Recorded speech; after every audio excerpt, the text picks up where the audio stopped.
Howdy ho, good neighbors. What's going on? It's Phil Russert. Happy Thursday. We got one more day for most of us, and the weekend is here. Hey, Miranda, thanks for coming out. So, as you know, we like to try to highlight some of the best indie creators out there. I am a big proponent of the indie scene and telling stories and really gaining readership and new interesting ideas. And tonight's creator is one of those people, so I'm excited to have him on and talk with him. He's also got a cool last name. It's spelled different. He's not the Allfather, but that's okay. We will call him the Allfather tonight. He technically is the Allfather of the books we're going to talk about. But anyway, we have a current campaign that we're going to discuss. We have future campaigns coming up that we're going to hopefully have you sign up for. And we are going to talk comics and stories and creativity and all the good stuff that brings us together. So without further ado, the Allfather himself, Michael Oden. Hey, what's up, Phil? Thanks for having me on. What's going on? How are you? I'm doing well. And to address the different spelling of the name, it's okay. I gave up the I for all knowledge. So I got in response. It's actually really funny because my last name is kind of a blend of the Anglican and the Norse. The Norse. Because the Anglicans called him Woden. Woden, right. And then the Norse called him Odin, Odin. So like it's a merge of both of those. So you need to have a raven on your shoulder, though. I mean, I can't control where Hungen and Mungen are. Yeah, my eyes and ears out there. And it's great because we're as much as we talk about this, we are going to segue later into Norse mythology with other stuff that you've got going on. So that's very cool. I'm a big fan of Norse mythology. I used to be a big Greek fan and then mythology, and then I really got into Norse. I'm Irish. Vikings are my lineage. It's real quick, and then we'll get into stuff. It's funny. Someone was telling me the other day that we were talking about how they made Valkyrie a black actress, with a black actress in the MCU, and I said, that's all fine and well, but there are no black Vikings. And the person said, they're not Vikings, they're Asgardians. And I was like, thing. Yeah. So I tried to explain to them, because I don't get nasty with people. I tried to explain to them, and they kept mocking me like I was stupid and laughing at me. I said, you do understand that the whole point of the Valkyrie, where they brought the warriors who fell in battle to Valhalla, which was the greatest honor that one would look to achieve. So that's Viking lore. That's actively the whole point. And this is the problem when you have these things getting more mainstream. It's the give and take, right? Like on the one side, it's great because people actually know what you're talking about. Right. On the other side, it sucks because they know what you're talking about based off of crappy things done by people who don't care. And so it's just like you're arguing with a brick wall. And it's one of the most frustrating things. It's one of the big problems that I have with a lot of modern, newer MCU stuff is it's very clearly made by people who don't have the same level of appreciation, love. And so they're changing all of these things. And the general audience is like, well, I don't really see the problem with it. And all of the fans are livid. And it's like, oh, you guys are just jerks. Like, no, because if they'd done this right, in a way that the fans would like it in the first place, there would be no problem. Well, I always say, if you at least just give me a true to form the first time, and then if you want to tamper and do other stuff, recreate it, do what you want. But I want to see, Peter Parker done right. I want to see Odin done right. I want to see, that's just give it to me once, right? And then you can do whatever you want. It kills because it's like they did Taskmaster as discount Winter Soldier. And I was just like, honestly, if I was in charge of the MCU, I would have brought Sam Rockwell back and I would have made him Taskmaster. Nice. He played Justin Hammer, but Taskmaster's got the skull face anyway. But have him come back and have him be Taskmaster and doing the whole school of goons storyline and use him, bring back Frank Grillo as Crossbones, and have them be running this academy of henchmen. and subcontracting them out to all the bad guys in the MCU and teaching them how to like take a dive and stall the Avengers just long enough so that people can get what they want done. Like, it would have been such a great show and a way to utilize kind of secondary characters in the MCU that people I think wanted to see more from, but didn't really get to because of how like you don't have that much time to piece things out in a 2.5-hour movie. So I also think Taskmaster's severely underappreciated, used in the comics too. I mean, this is a guy that can stand toe to toe physically in combat, hand-to-hand combat with anyone because of his photo reflexivity. So, they did him wrong, and I was disappointed. He's one of my favorite villains, actually. He is very fun when handled by the right people. And you know what's funny is George Perez did him and Deathstroke, and they have the same color scheme. Have you noticed? They're very similar. Yeah. Well, that's the whole thing. Is it's funny because people are like, oh, Deadpool's a ripoff of Deathstroke. And I was like, okay, yeah. Well, by that logic, Deathstroke is also a ripoff of Taskmaster. They're like the same freaking character, like right, and at the end of the day, this is one of those things where the big two will. Well, it's like Burger King, McDonald's. They're always going to emulate each other, right? That's competitive, corporate tactics. So. 100%. So tell us a little about you and what got you into comics, and where you're at this point. You think, and what are your plans going forward?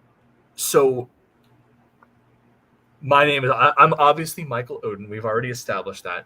I created Nine Realms Publishing 4 years ago, back in 2020. I was going through a separation and then a divorce at the time. Doing comics was something that I have always wanted to do.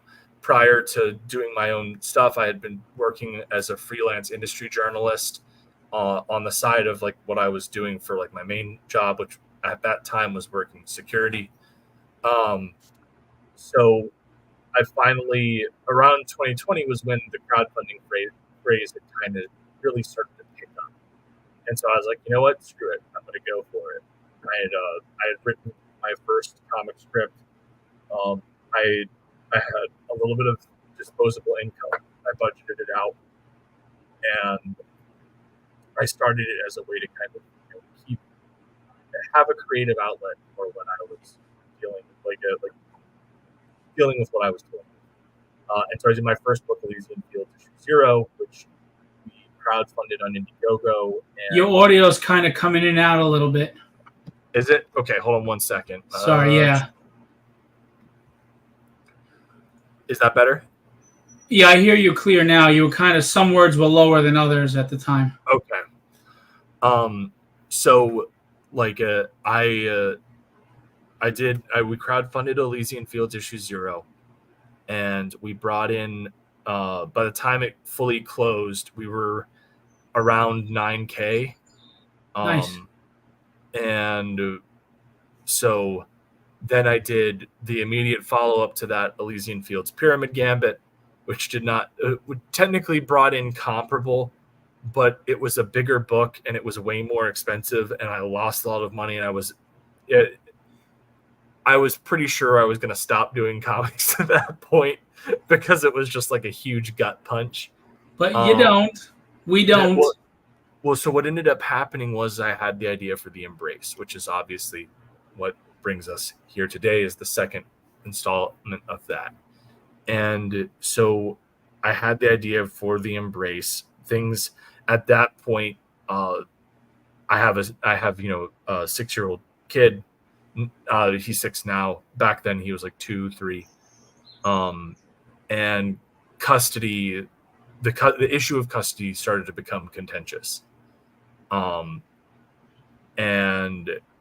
it was getting real rough. And so I had the idea for this character, and I was like, all right, there's something about this. I'm going to go for it.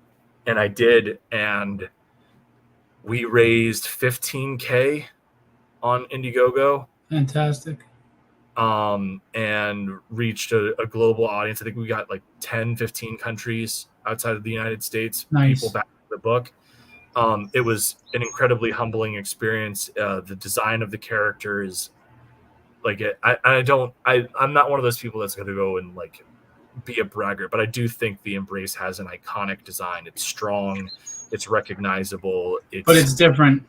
And it evokes a lot of characters that are very popular while also having its own identity. And the story has meant a lot to people. We got a lot of great reception to the first book, and then it was time to do the second one, and life just kept throwing me curveballs. And so now we're finally here. We launched the second campaign on last Friday. We funded in half an hour. Fantastic. Of course, Indiegogo has done their best to spite me. They shadow banned us pretty much from launch. You cannot find our campaign. Why are they doing that? So I reached out to them, and they told me that their GoGo algorithm that works for like their search engine and what have you to make campaigns easier to find is driven by like external metrics. And I was just like, so here's how I know you're full of crap. And I shared them my metrics page. It was like I had over 1,000 views within my first 24 hours. I can show you all of my tweets where I'm getting hundreds of likes. Like I think my first tweet from that launch, as at this point, has around 1,000 views and over 24 retweets. Give me a better answer. And then they haven't gotten back to me since. I'm pretty much at the point where I'm going to be talking to the Better Business Bureau, because this is not the first campaign that they've done this for, and they also take the most of like the campaign fees of all of the platforms. Yeah, and they've I don't know how they haven't felt they've shot themselves in the foot, because a lot of people have left this platform because of it. I left the platform. They were shadow banning me because, and I went from, I was always bigger on Kickstarter, but I went from doing $4,000 or $5,000 to doing $500. So, and like you can't find me. So I'm done. So I don't know why they're doing this, but it's been proven, and a lot of people are upset about it. It is ridiculous, and this is the last Indiegogo I will be doing. The only reason why we even did this Indiegogo is because when we did the mailing list for this, and we have over 600 signups. Nice. So it was just like, all right, I mean, we have to do it on Indiegogo as a launch, and then we'll be doing Fund My Comic, and then doing the final campaign at Kickstarter. Nice. And so, yeah. You know what, though? You're doing pretty damn good, and I think you just got 3 backers in the last 25 minutes. So, oh snap! I think so. I think you were at 64 backers, right? Now you're at 67. Oh yeah. No, I was on Luke Agliata's stream, and there were a few people that backed some stuff over there. Good. Good. One of our plushies sold. I know. I made a nice little. I had a nice little rant about that, because I love those plushies, but man, they were costly. They were more expensive than I was expecting. Yeah. Talk to Carissa Grant, because she does plushies, and I think they're actually a good price. You should talk to her about her where she goes. I'll hit her up. The big problem with it is that mine are 18 inches. Like they are big. They are big. I'll bring him out at some point. But yeah, I've got my plush. He's an adorable little Embrace. Now that brings me to a question. Obviously, I understand why people do plushies and all these other things, because you're trying to raise money so you can make the book. Now, are there backers that just buy the plushies and don't buy the book? And if so, how do you feel about that? Because I know as a creator, we appreciate the backing, but we want people to read the story. So what I have done is every single item that we have on our campaign comes with a copy of the book. Oh, right? good. Okay. So like there is never a, oh, I'm just going to get the plushie. It's like, no, you're getting the plushie and the book. Good. Good. But like I haven't really had it be that there's somebody that just wants the plush. I think the Good. weirdest thing that I had happen was I had somebody reach out. So we did a second chance Kickstarter for the Embrace one, to try and drive some hype back into the book, because we're doing it so far after we had done the original book, to build some hype for book two, and reach new people. So I had somebody reach out to me about like they wanted to get killed off in like a gruesome fashion in the book, and I was like, well, it's not really that kind of book.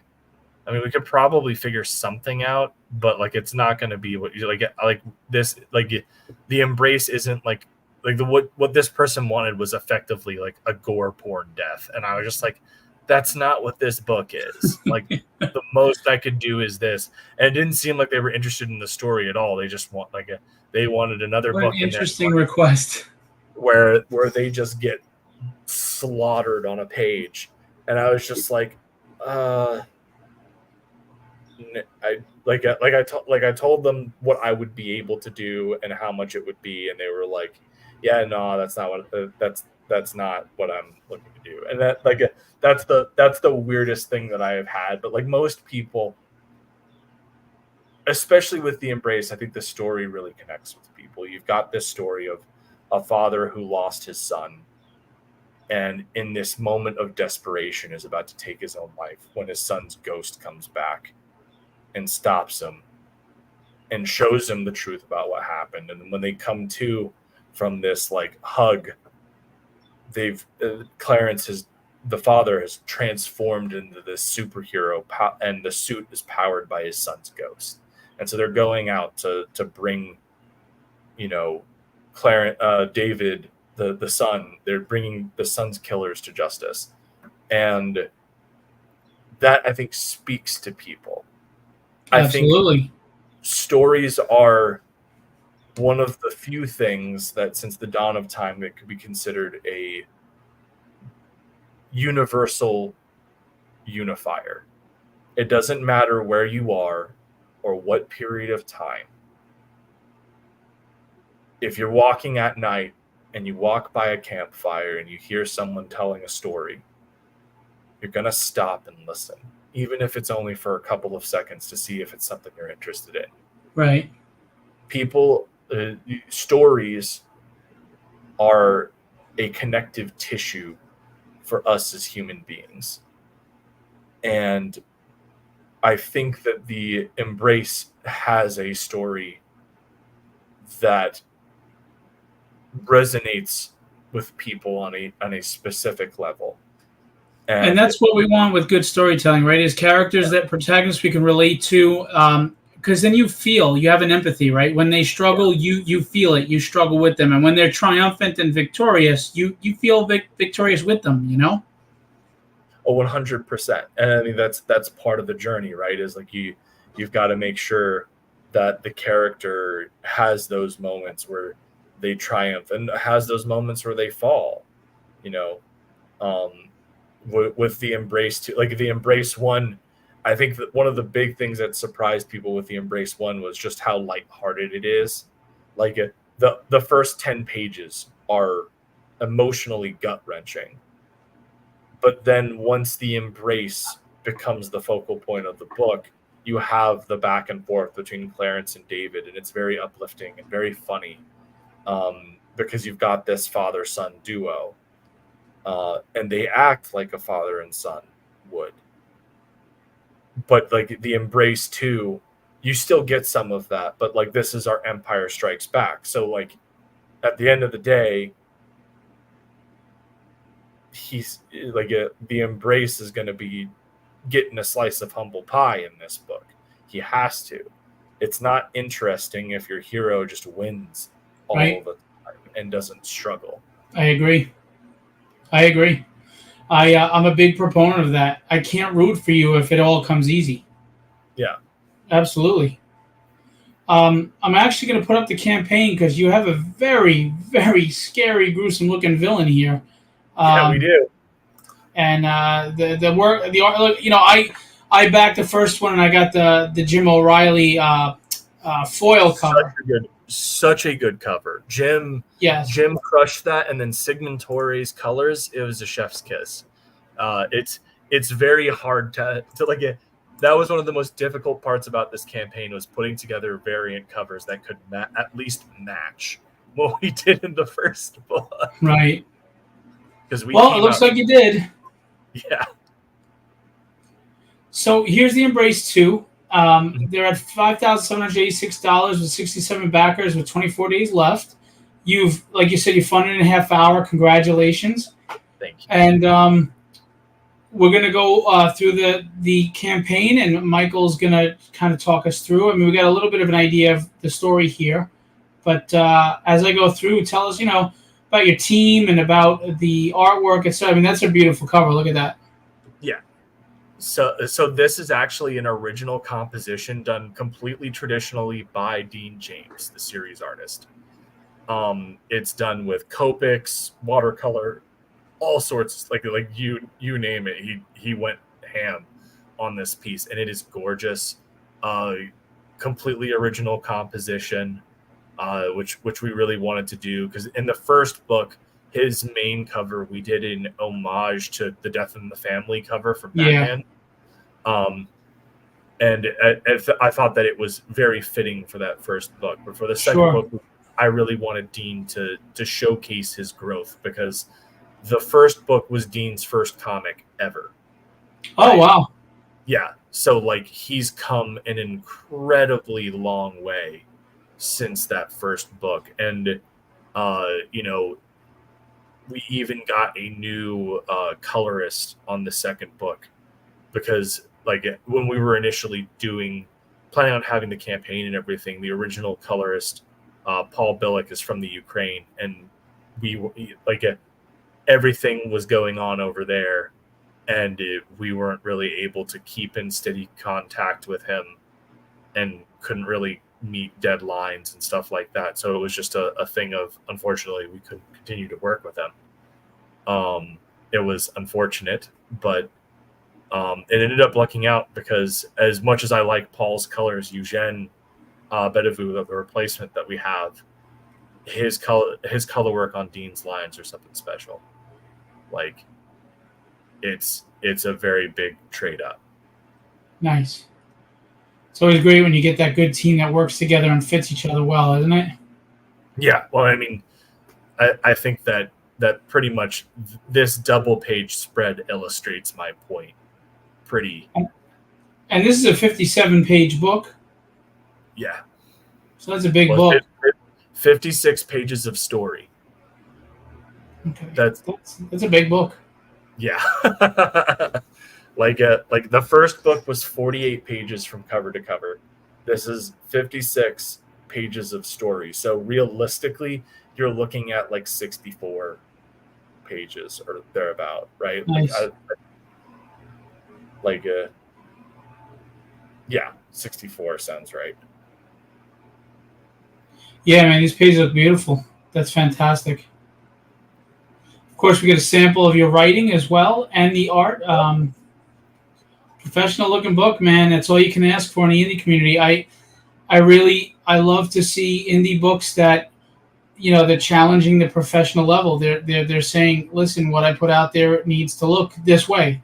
I think that's fantastic, because you could be the greatest writer in the world. If it doesn't look professional, it doesn't matter, And that's really the whole thing, is like, when you're starting, you're learning what is professional and what isn't, because like, at the end of the day, you're so excited about seeing your baby come to life that it's hard to be objective about things. But as you get more of the projects under your belt, and you start to learn more about things just by, practical application, you really start to grow. And I mean, as I said, Dean's been doing a lot of work since he first did the first Embrace, and it shows. Absolutely. His art has grown in an immense amount, and I agree. like Eugen's colors really make the lines just pop.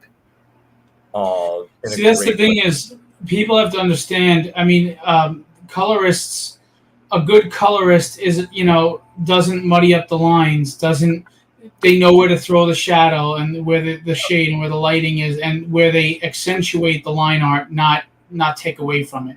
100%. A colorist will make or break a book.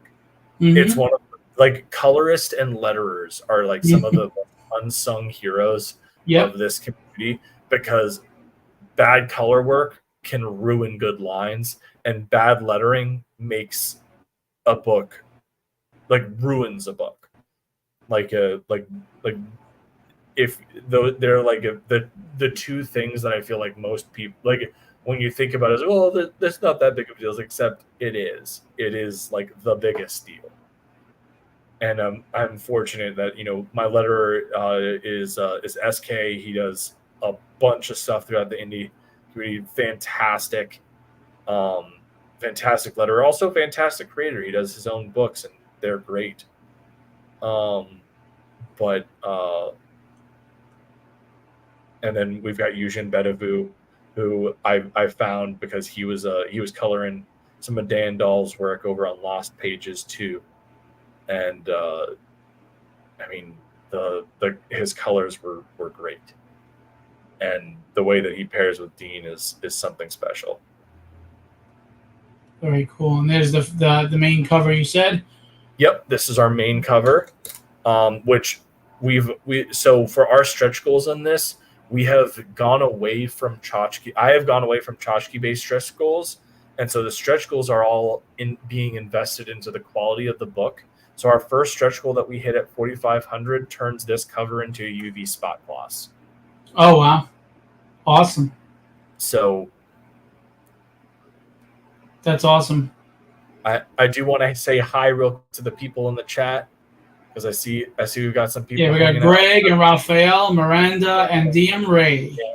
Thanks so much for coming out and hanging out with us, guys. Raphael, I'm looking forward to hanging out with you on Monday. I've got that in my calendar. Very excited to come hang out on your show again. It was a blast. Oh God, you're doing his show? Oh, those guys, man, what a riffraff! It was a blast when I went on. When we were doing the Embrace Second Chance campaign, I went on, and that was a very fun stream. I had a good time. Oh yeah, no, I'm just kidding. I'm on there all the time, and Raphael is a big supporter of the indie scene, and they have fun, and they really just talk comics, and they're cool group of guys and gals. 100%. And so this is our second cover by our B cover by Irene Strachowski and Ivan Pineda. It's just a really good, I wanted to have a good central piece of the Embrace coming up against Strangle, which is our kind of our big bad. He's the Venom to Embrace's Spider-Man. And they delivered. Rini does fantastic monsters, and then Yvonne did just a great job with the color work on here. And our second stretch goal will turn this into a lava holofoil cover. I love lava holofoils. They're the best foils. The regular metal ones are all cool, but man, lava foil, oh, so beautiful. Yeah, I felt like the lava the way that it ripples across the cover, and the way that the colors work on this, I think that that's the right way to go. Yeah, that'll be a beautiful cover, absolutely. Then we have cover C.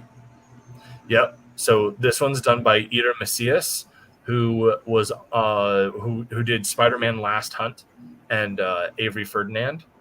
So we did this very Spider-Man inspired cover, and it's just fun, and it's got the energy of a superhero cover, and I love it. It's a good time.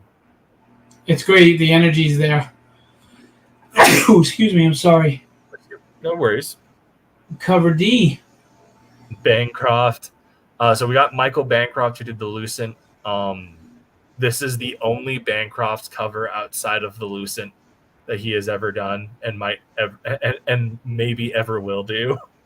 That's cool.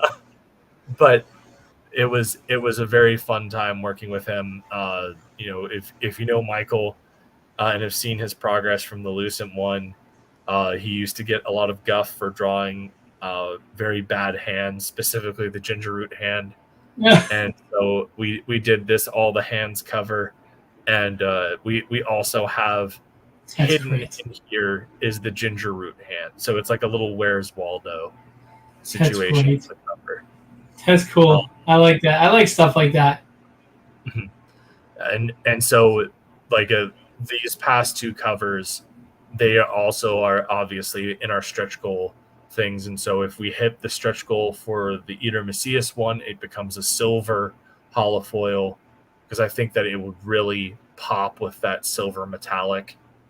And then the Bancroft all the hands cover will be a rainbow holofoil. Oh wow. Which I think will be awesome given the color palette. Thanks, man. Very cool. And then you have a limited glow in the dark haunted edition. Nice. Yeah. Look at that work. Shelby is a phenomenal artist who I don't think gets enough credit. I have a piece on my wall behind me, right there, of Nightcrawler kicking Spider-Man's ass by Shelby, and I've got art from Shelby all up here. Cool dude, amazing artist. Yeah, 100%, and he crushed this piece. So this is actually, we have this haunted edition, but the initial purpose for this is with each embrace, we have a spectral edition that's in like the collector box, and it's a black and white edition of the book, completely black and white. That's awesome. Because like my initial idea for this is I wanted it to be the Crow, and so I initially wanted the embrace to be completely black and white. But when we saw the character colored, it was like, okay, this character this book needs to be colored. So, but as a way to kind of do this, as a way to still kind of have that James O'Barr the Crow version of the book, we have the spectral editions that are in the boxes. And so when the embrace finishes its story at the end of its 5 or 6 issue run, if you've backed the boxes of each book, you will have all the spectral editions, and it's a very limited collector item just for you guys. Well, I'm with Miranda. This is my favorite cover. And they're all great covers. This is my favorite. Yeah, it's so good. And like when I saw it, I was like, we have to do something more with this than just the spectral. So I had found that one of the printers that I've been talking to recently just started doing glow in the dark covers. Okay. I've been doing my glow in the darks through Ready Print, actually. That's Ready Comics is who I was. Yeah, they do. I'm telling you, the glow in the darks are fantastic because they glow so bright. It is ridiculous. Yeah. I'm absolutely love what they do with their glow in the dark covers. Yeah, so I'm very excited to see how they handle this, and it's limited to 50. They'll be signed and numbered by Shelby. Yeah, this is going to be a phenomenal glow-in-the-dark cover if you're going with Ready Print. Absolutely. Very cool. And then we got some perk tiers. Yep. All right, we got the tiers, the covers. So, yeah, and I wanted to make sure that everything was like as affordable as possible. I think that's one of the things that, it's hard to do in indie because we're all trying to make sure that we make back our overheads and everything like that because it's expensive to do this. Sure. But I do think that one of the things that makes comics attractive is that it is an affordable medium for people. And so I don't ever want to try and price people out. Agreed. I agree. I mean, you do your best to balance where we're not losing money, but at the same time, we're being fair to the consumer because they're the ones that make this happen and they work hard for their money and for them to spend on our books is very humbling. Yeah, absolutely. Very cool. And you got the collector's box. Look at that. The art was done by Shimhack. If you want, I can pull up the actual art so that you can get a better, closer Sure. look at it. And by the way, I need to find out where you're getting these boxes done. If you go on the side, let me know. Oh, 100%. I'll even just say it. Pack Lane is who I use. I Pack really Lane? like Pack Lane. Yeah, I'll shoot you their website. Yeah, that'd be great. Thank you. I've been using them for the past couple of boxes that I've done. Matt Krotz, who does Kyrie, uses them for his boxes, and they're tremendous. They're very good, and their price points are fantastic, and their customer service is top notch. Yeah, please send me that info. That'd be fantastic. And then you can get an interior page, which is awesome. $250. Yep. That double page spread is available for people to get. Nice. Oh, you got cover art too. Awesome. So you can get the main cover for $500. It's already sold, and so has the Shelby Robertson piece. Yeah, I honestly, if I had the money, I would have went for the Shelby piece. Yeah, both. I mean, they're both great. Don't get me wrong. Both of those sold night one. Nice. And then the stretch goals, as we discussed, right? Yep. So we've already hit the first one. We are at the second one's door. We are not far. We're in spitting distance of that. Yep. I think. And then the other good news is, as I said, we're going to be doing the Embrace 2 on Fund My Comic and Kickstarter. And so wherever the Embrace 2 is on Indiegogo, when we finish up this campaign, when we go to Fund My Comic, these stretch goals will carry over. And then I see. So go ahead. And so then when we go to Kickstarter, these stretch goals will carry over. So like, let's say we only make it to let's say we only make it to 9K on the Indiegogo, but then we fund My Comic and we end up getting to 12K. Well, we've unlocked that. Now you've unlocked the fourth. Awesome. That's great. Right. So these stretch goals will carry all over through each campaign, and whatever campaign you back, whatever stretch goal has been unlocked on the previous campaigns are already applied. That's great. The book. Awesome.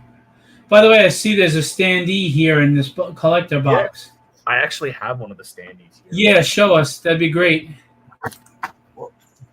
Let's check that out. Hang on one second. I'm gonna big screen you there. What are you doing? It's not doing it. There you go. Very cool. That's great. Is that paper or plastic? Plastic, acrylic. Ah, nice. You gotta let me know where you get those done too. Please. I got that one. I don't even remember who I got that one from. I know that I used Alibaba. Oh, okay.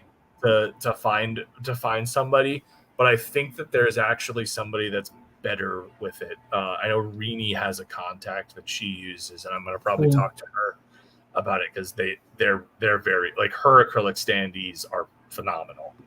That's cool. But and then I have on the share screen that Shimhack piece. That's for the collector box. Where did you put it? I share screened it. Or do you need me to send it to you? So you broke up. Where'd you put it? Here we go. Got it. Yeah. I got it. Oh, that's beautiful. Wow. Yeah. That's beautiful. So Shimhack is an artist that I found because he was doing these digital paintings of Elden Ring and Berserk and went viral about a year and a half ago. And Dean, my co-creator and artist, really wanted like a horror style painting done of the Embrace. And I was like, well, this guy's freaking perfect. So I got him to do one, and the result is phenomenal. And so this is what's on our collector box. Yeah, that's a beautiful piece, and that's perfect for the box. Jake Goodman says, hello, everyone. Hey, Jake, what's going on? Very cool. Yeah, that's a beautiful piece, man. So is that original art for sale? Unfortunately, no, because it's digitally painted. But you do what you can. Whoops. Exactly. We got to get back to the embrace there. Okay. Cool. So I'm going to tell everybody what I tell you. You got to go back this. Otherwise, I'm going to go toilet paper your house. And you don't want that to happen. So you've got any one of these beautiful covers.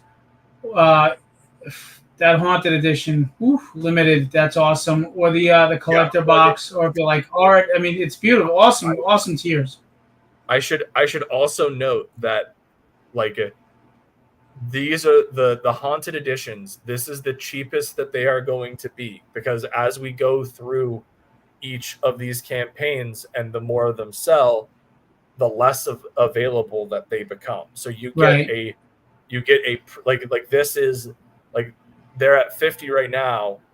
We've sold I think 10 of them. Because I initially had to replace the tier because for whatever reason Indiegogo didn't have my international shipping inputted in. So we've already sold like 10 of those things.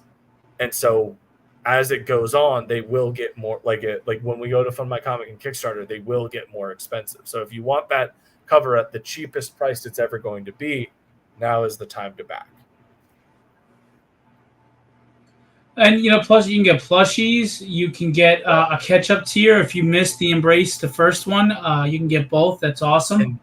And a special thing about that, the cover that we have for that catch-up tier is a Joel Gomez piece that we did. That was a tribute to the victim of the Holmes Run River Park murder, which was a big part of inspiring the character of the Embrace. And so $5 of every single one of those covers sold, to include the catch-up, gets donated to the Virginia Victims Assistance Network. They host a support group for homicide survivors, so like the family and loved ones of homicide victims. That's a great thing. So that's beautiful. I mean, I don't know if people understand too how little, if we even make money as indie creators. So the fact that you would be donating for a good cause like that's a good thing. It's an altruistic thing, and it helps you. It helps the family of the victims. It's just good all around. So you guys should really donate and pledge. We have some locked out because they sold. That's awesome, like you said right away. Fantastic. Yeah, I mean, this looks fantastic, man. I congratulations to you on being successful so far. I really hope this gets up over 10 grand for you before it's over, and then I just hope you just keep going with the others. Yeah, man, and I mean that's obviously like the goal is. I would love for us. We brought in 15K on the first book. I would love for us to be able to clear 10 or 12 on the Indiegogo, and then be able to push past 15 over on the other platforms. I would love to be able to have the Embrace 2 bring in more and reach more people than the first book did. And yeah, like that's ultimately the goal, is to keep growing the audience and get it to more people's hands. Do you remember how many backers you had with the first one? Oh man, I want to say it was like 350. Wow. Like, hold on, let me look that up. There are people that would kill for that many backers. Yeah, like it was one of those things where we had this at like the right time, right? Like it was a lightning in the bottle moment. Like height of crowdfunding.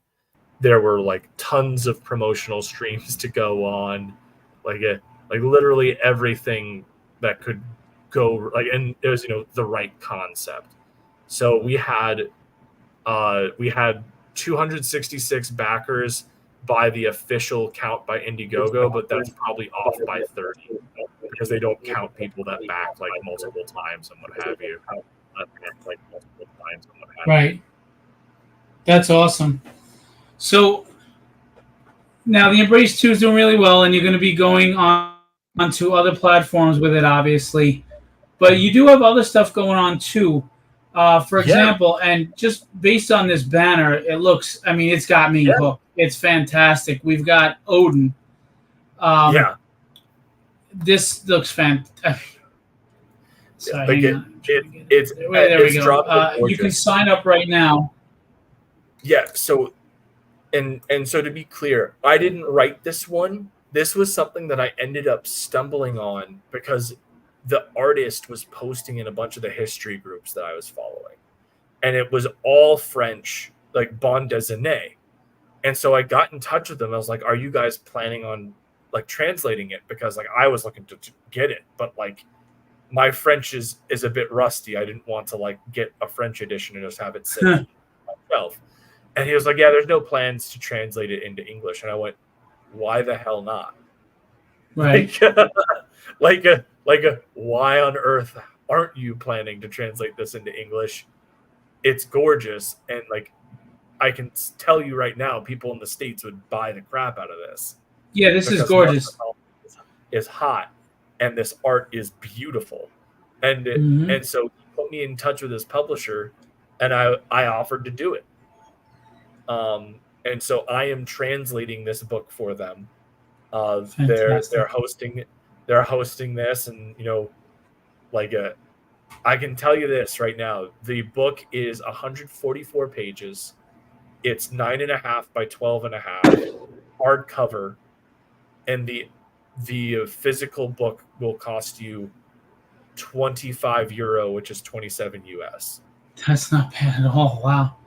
Yeah, and the shipping isn't going to be high either because he's got a pretty fantastic workaround that I am very envious of and will not talk about online because I don't know. But good for them. When he told me about it, I was like, you have no idea how much I hate you right now because he can send anything anywhere in the world for $6. What? Yeah. Wow. I wish I had that secret. Yeah, well, like it's one of those things where you have to be from a very specific place doing a very specific thing, and he's figured out a workaround. I'll tell you about it in the back room before we finish up this evening. Well, good for them. I mean, you know, as much as I'd love to be able to do that, if they can do it, capitalize on it. And it looks like I'm the 10th follower, so now it's registering. That's great.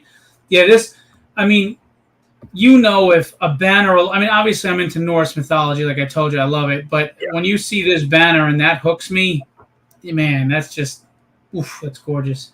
Everything from the logo to the logo to the art, fantastic.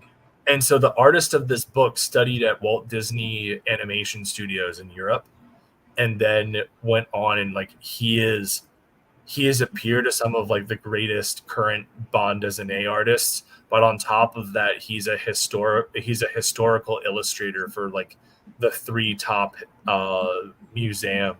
historical museums in France, like and Belgium, and like he is absurdly good, and all of his stuff is incredibly detailed and period accurate and Fantastic. Authentic.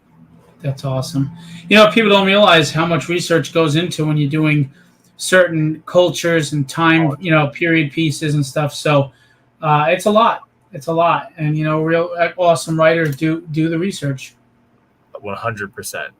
Speaking as one of those guys that I'm like a huge nut for detail on things. That's awesome. I was a history major, you know. It's kind of my spiel.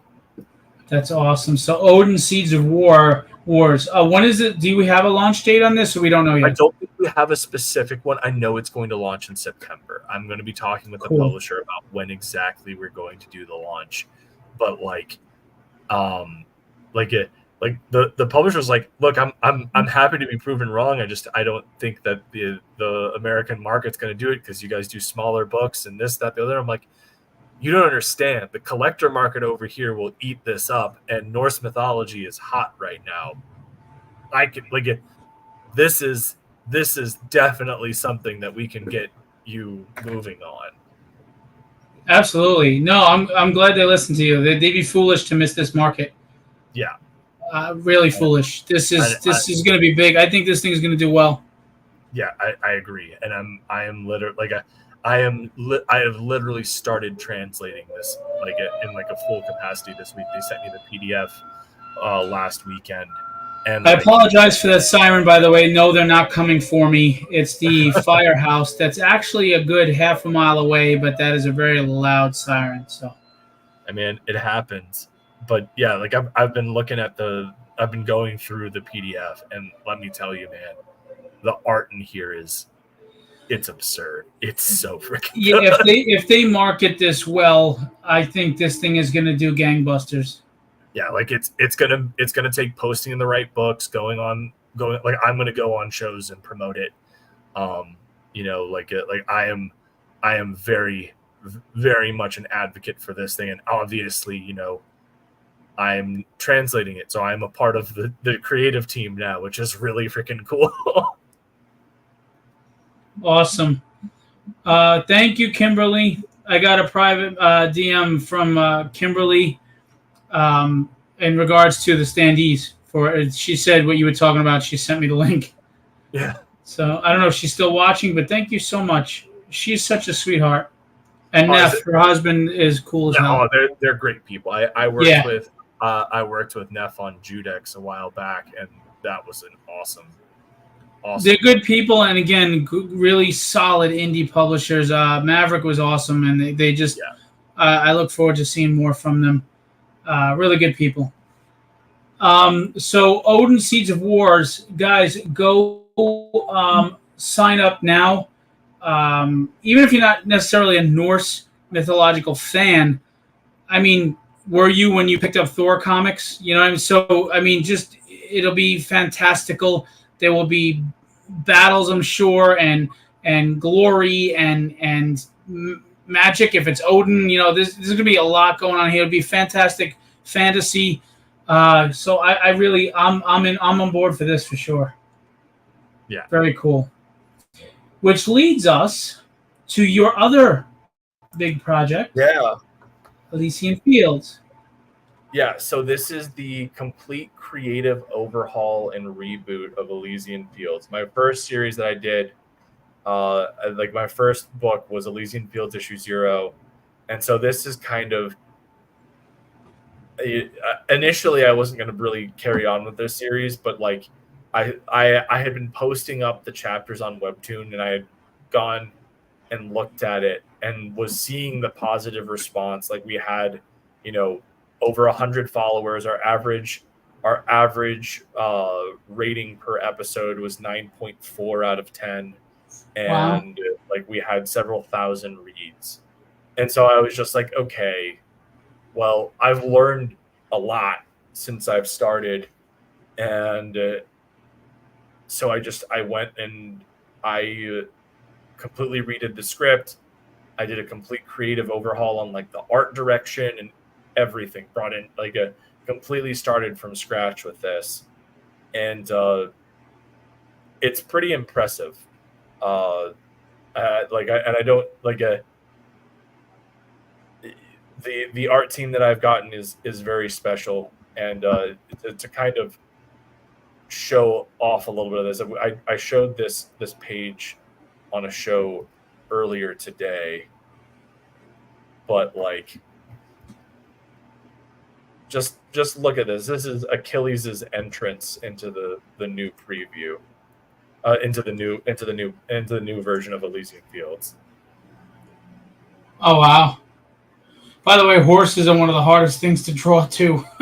Nice. Yeah, like this page is awesome. This is page 4 and 5, and so.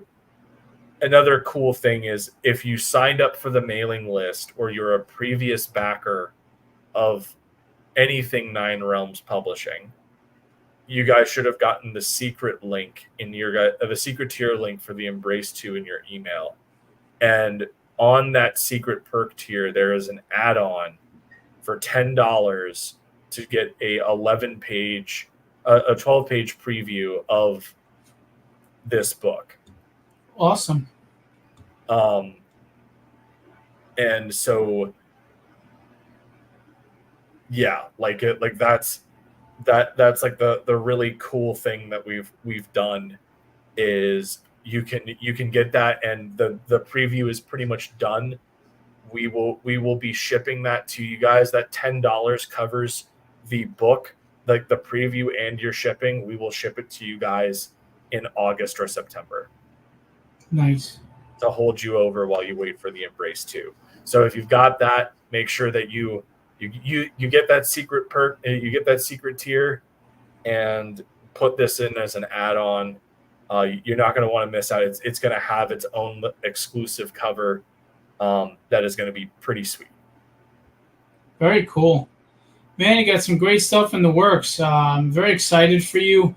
As a fellow creator, I know the passion, and you get all these stories that they just want to bust out of you, and you just want to share with the world. And, it may not go as fast as you want with production and things like that, but when you finally get it out and you get that book in your hands and you're getting feedback from people, it's a wonderful, glorious feeling. And I'm always happy for creators when they do well on campaigns and when they get that positive feedback.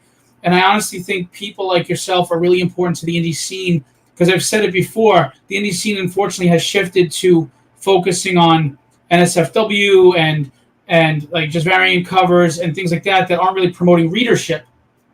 And I'm not knocking those things. I mean, there's a place for those things, but the indie scene needs good reading material. They need quality books that not just pop off the page art-wise, but engage you intellectually and spiritually and emotionally while you read it. And I think that is so vital to the future and health of comics.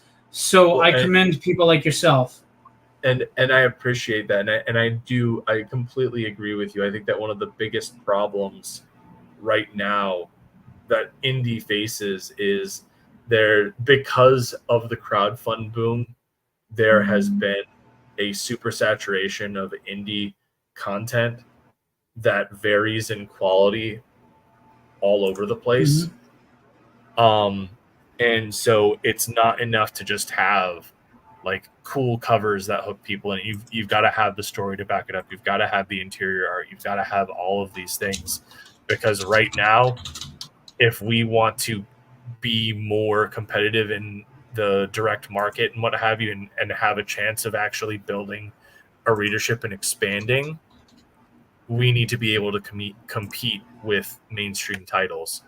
And you can't, it's not something, it's time that as indie creators kind of need to like nut up and shut up and really start putting out our best work, because otherwise, we're just going to fade to obscurity. I agree with you.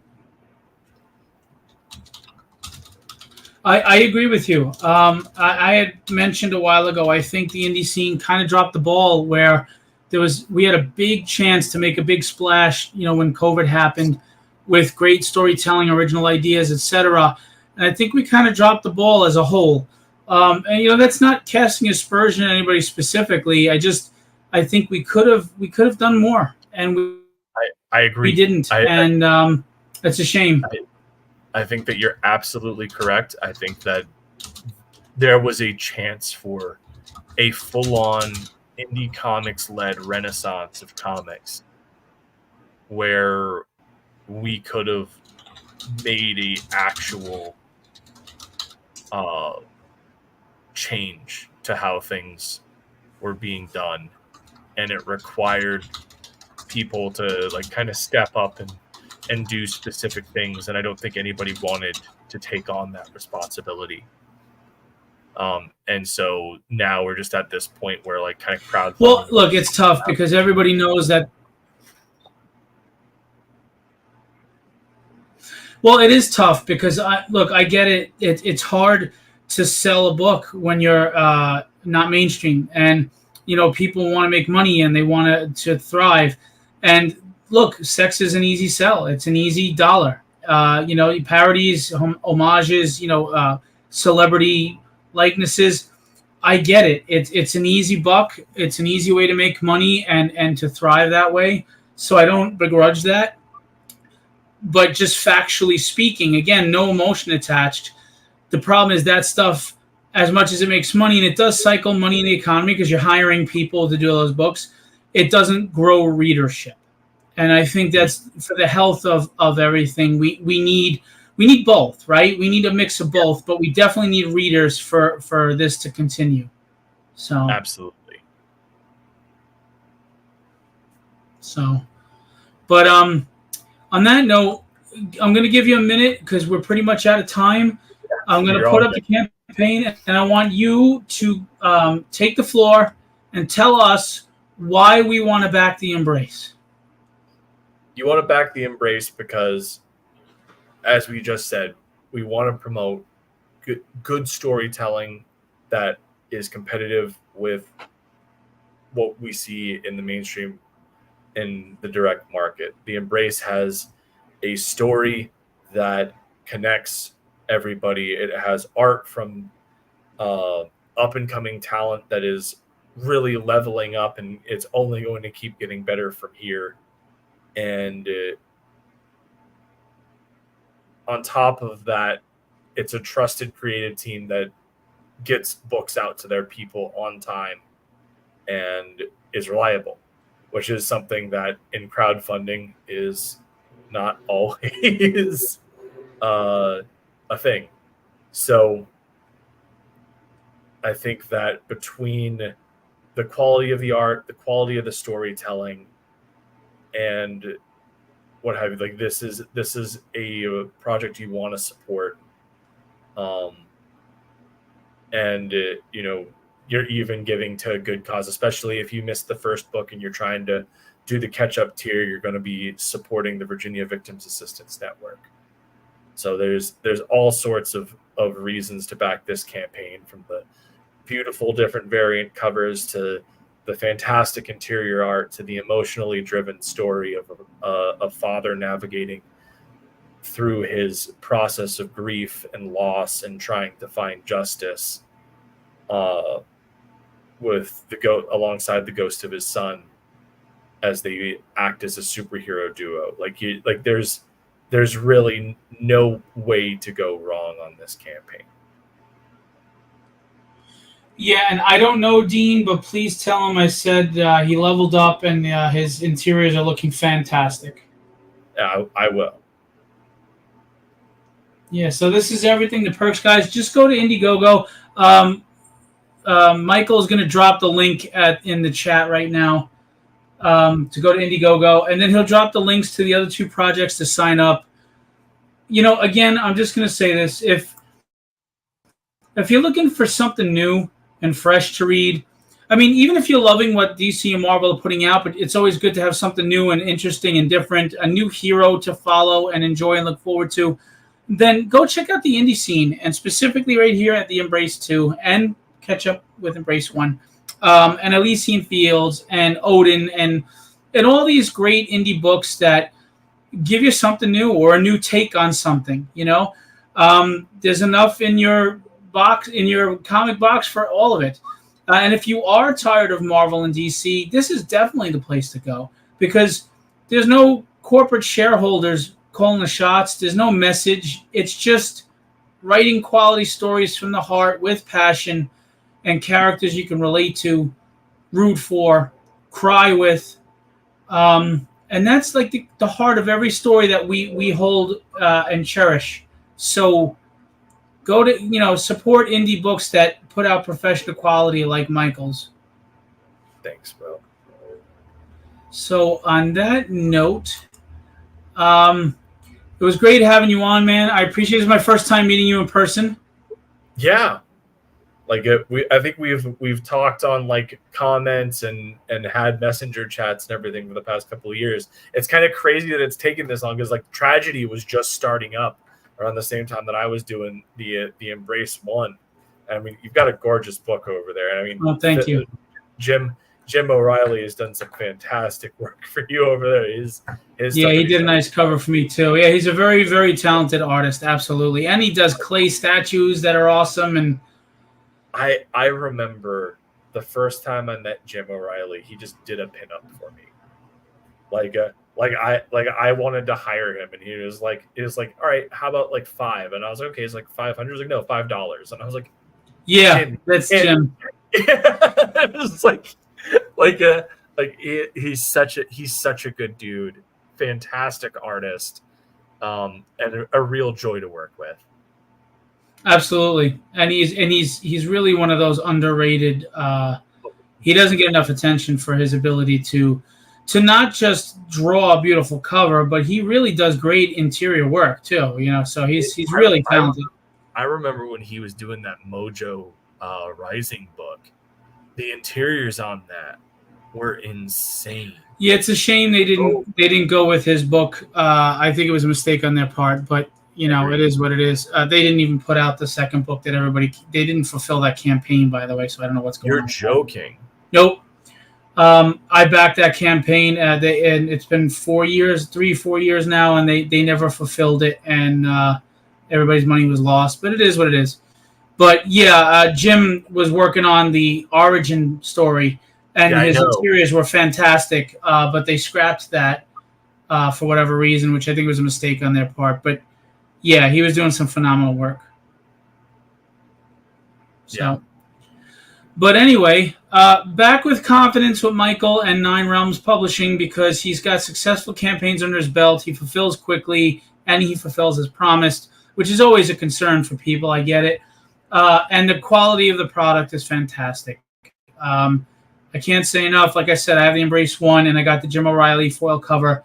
Beautiful book, great story, and again, professionally done and professionally delivered. So go check out Michael Oden, Nine Realms Publishing, and everything they're doing.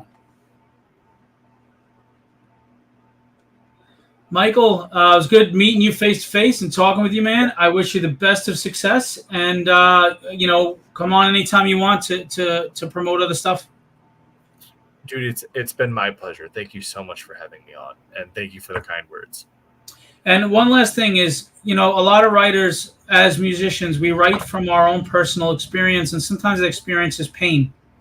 Mm-hmm. And it's cathartic to put it out there in some sort of story form. But this may sound weird, but appreciate the artists for the pain they go through, because some of the greatest stuff we've ever enjoyed in pop culture medium came from somebody's pain. Yeah.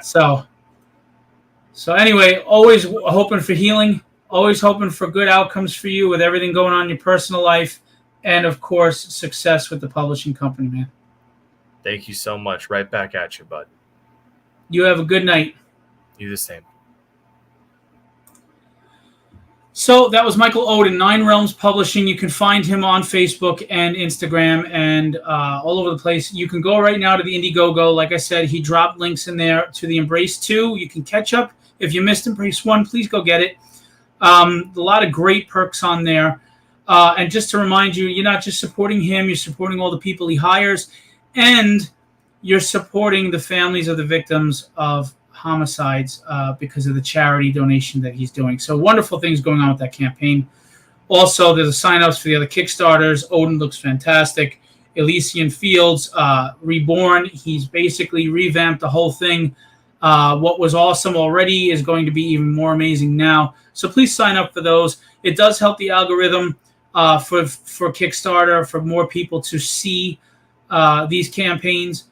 Which is very important, that we got to get more eyes on them, because that's usually the biggest thing that hurts great projects, is we just don't get enough in front of enough eyes. So please do that.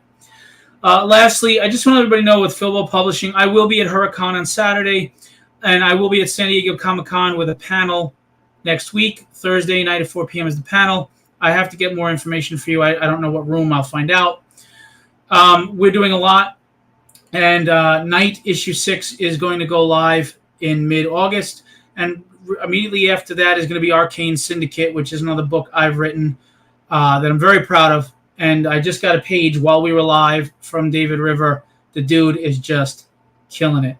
I don't know what they have in the water in Brazil, but I don't think I've ever seen a bad Brazilian artist. I mean, Jesus, it's crazy. These people can draw their asses off.